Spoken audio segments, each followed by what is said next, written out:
Okay. Alright. Alright, Shalom. Let us give our praise to Yahweh Bahashem. Yahweh Shah Bahashem. Rakakodat Brakatad. Double honor to the apostles, elders, and brave men of God. Salutations to the brothers teaching truth and sincerity. So we're going to get this. Isaiah 33, of course, 6. It say, wisdom and knowledge shall be the stability of thy time. And that's 100, man. You got to be, that starts now. Like, a lot of people like to think, oh, okay, well, now you should be working on stability. You should be working on perfection, good habits. You should be training. All right, you should be letting go of the things that's slowing you down in life, man. As people say, try to be your best version.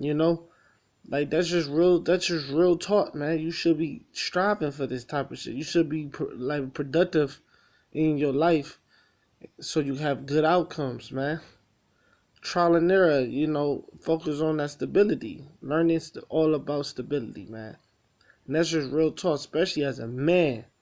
I think, well, man, look, I think this scripture only just talking about men. Like women, they got their own thing, but men, we want stability. I don't know about you, but me personally, man, I don't want to do nothing if it ain't stability within it. Like if I don't got stability in my life, you gotta, in order to have stability in your life, you gotta work your ass off, and I'm okay with that. And that's just real talk. Like you gotta, I'm comfortable knowing, well, at least, yeah, you gotta put in the work. But hey, look, bro, the scriptures say a man enjoy his work. I can get that too. Like it say that throughout the scriptures. Even Genesis say a man gonna sweat, but that's just what it is. So we up here chasing people. We up here focusing on women, chasing women every goddamn where. People chasing, trying to please other people, man. Tree huggers and all that. Look, man, I'm focused on this stability. How do you get stability? Well, first and foremost, of course, giving your life over and striving to be and keep the law, statutes, commandments, and having faith in Yahweh Bahashem Yahweh Shah. Having faith in Yahweh and the Son Yahweh Shah. That's how you get it first, but then you got to put in the work. You actually got to put in the work. You actually got to, study the scriptures. And then throughout life, you actually got to eat the right things. You actually got to, if you want a six-pack, you actually got to do sit-ups. The Lord not going to just give you six-packs. You actually got to do them crunches, run them miles, do them pull-ups, eat right. Like you actually gotta put in the work, drink the water. Like it's not gonna just come. So just like with this truth, like you actually gotta put in the work throughout your life to have stability. Period. Now I get a scripture about that putting in the work too. I just gotta find it. But so let's just keep reading. So it say knowledge shall be the stability of thy time, strength of salvation. The fear of the Lord is his treasure. Yeah, so the fear of the Lord is a treasure because that's where it happens. Fear is a good thing. Fear is the beginning of wisdom. As a scripture, it's the beginning of wisdom. That's how you start. People think fear is a bad thing. Fear is a great thing, man. When you fear the right things, once again, you fear the Lord. You fear to be having instability, so you focus on stability. You gotta flip it, man. And you work hard for it, man. You work hard, man. Like it's, especially as a man, it's in your nature. You got lions out here eating grass, man. Lions, we eat meat, man. We jump on that goddamn cattle on that buffalo, whatever. Man, look, we don't play, man. We get it in. We get it in, man. We gotta. You gotta be aggressive like a lion when it comes to not even just your life, like just like within your with me. I'm aggressive when it comes to stability. Like I go for it. I tell people I don't sleep. I pass out. Like I put in so many. I work, man. I do what I gotta do. Work on myself. And then when it's time to sleep, when it's time to, I just drop, man. I hit the couch, gone, whatever, and get back up, aggressive. You know that's how you got to do. All right, so let's get this. I think it's right here. Uh,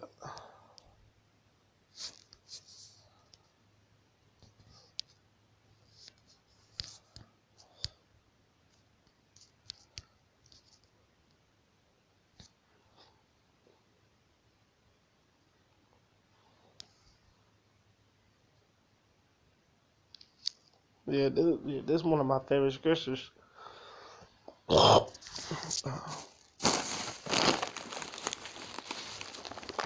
Man, this weather been crazy, fucking up my shit.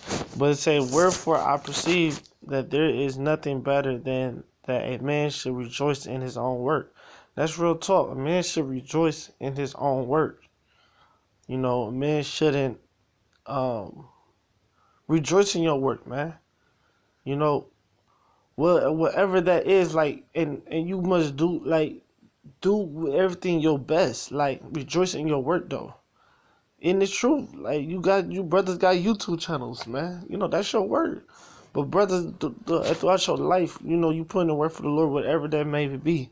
You know, some brothers might not be on the YouTube. Brothers might just keep the laws real good, have faith, and help people in life. Like, you might just help brothers, or help yourself, help your family, whatever it is. That's your work. You put in work. You was found good in the sight of the Lord. You was found righteous in the sight of the Lord. That's your work, man. When King David, or let me give you an example of your work. When King David, I'm gonna give you a good example. Even when King David, uh, he took down, he took down, Goliath. That's his work. Everyone else was scared, but his faith. He showed his work. He showed his faith right there. I'll give you another example. When Joshua in the walls of Jericho. All right, that was his works. You know, he had faith. He was found show faith. All right, and you get another example. Maccabees, when they had to fight for their nation, because the Greeks was Antiochus was basically literally trying to make us into, man. That was literally doing some horrific shit to us, and the Maccabees had to step up. They showed they work, man. So with you in your life, uh, now it might not you know we preach, we live our life in this modern day time. Show your works, man. I mean, just make sure this your works. Your life is your works. Just like that man who didn't. All right, I'm gonna give you something simpler. Just like the man in the apocrypha in the story of Maccabees, I believe he refused to well, it might have not been the story of Maccabees, but it was in the apocrypha where he refused to eat meat, right? He had refused to be subject to eat, pork. Something as simple as that, right? Even though that's, he refused to stain like the description. Let me get it, man. Let me get it. Fuck it. Let me just get it.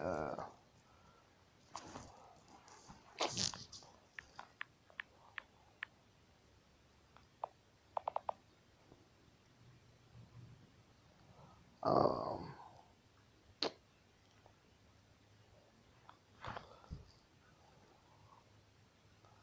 gotta find it. Cause the literally just came. The spirit just came to me. Uh, so it's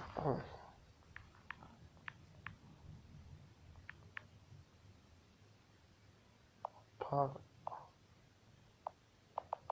KJ.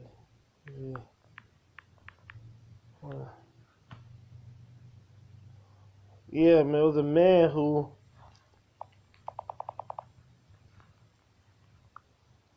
uh,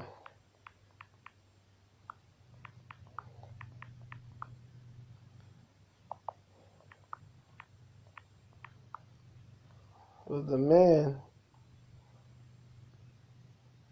Eleazar. That's his name. Eleazar. It was Maccabees. He was forced to. They're trying to force him to eat pork, man.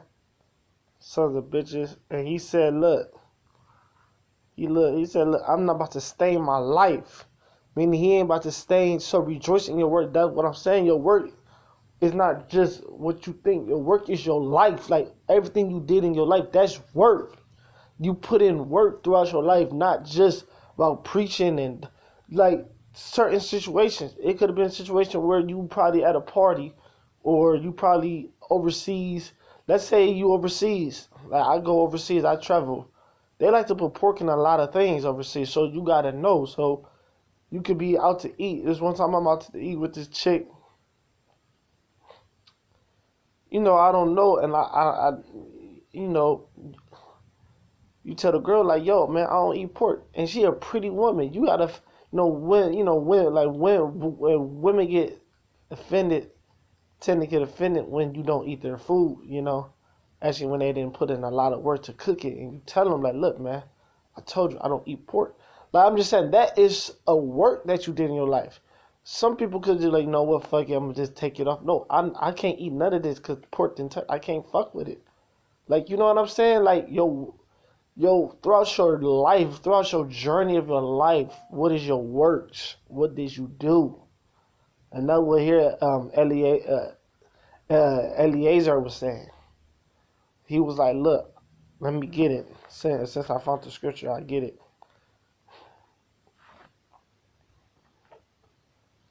I'll read it. And it is in Maccabees, the second Maccabees, just like I thought. And then we close it down. What is it? 6.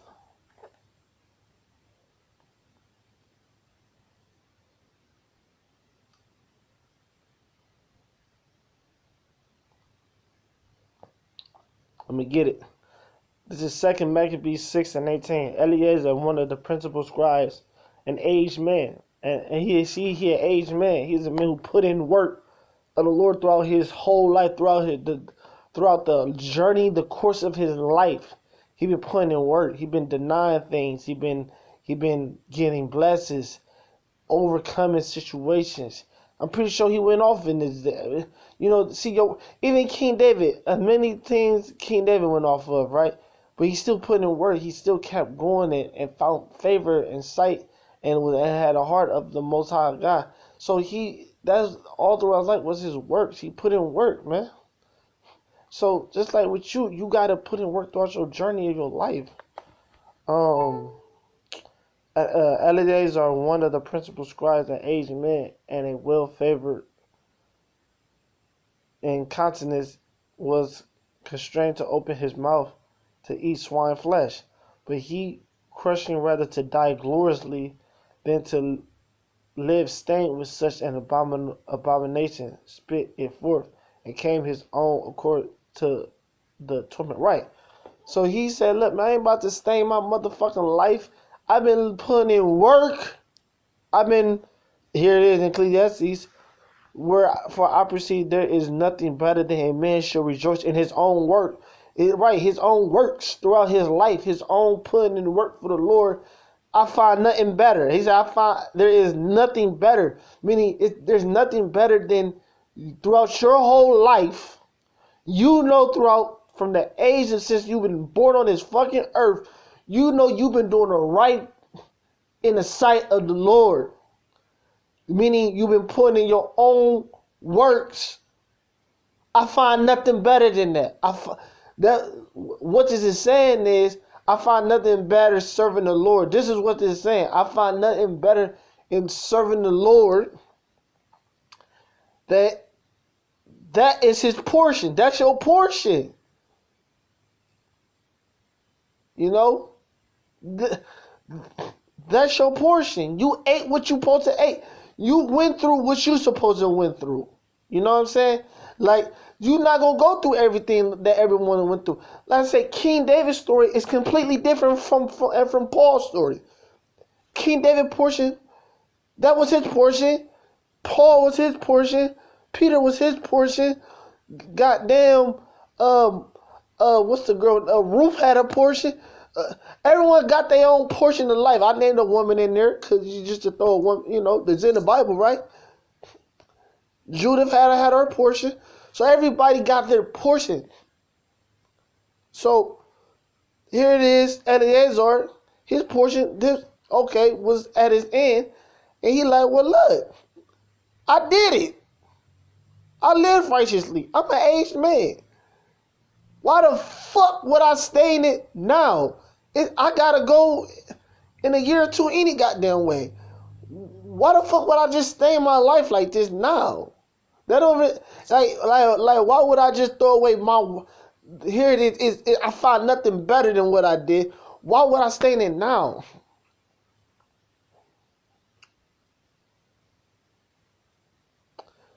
For this is his portion. Who shall bring him to see what shall be after him? Shalom.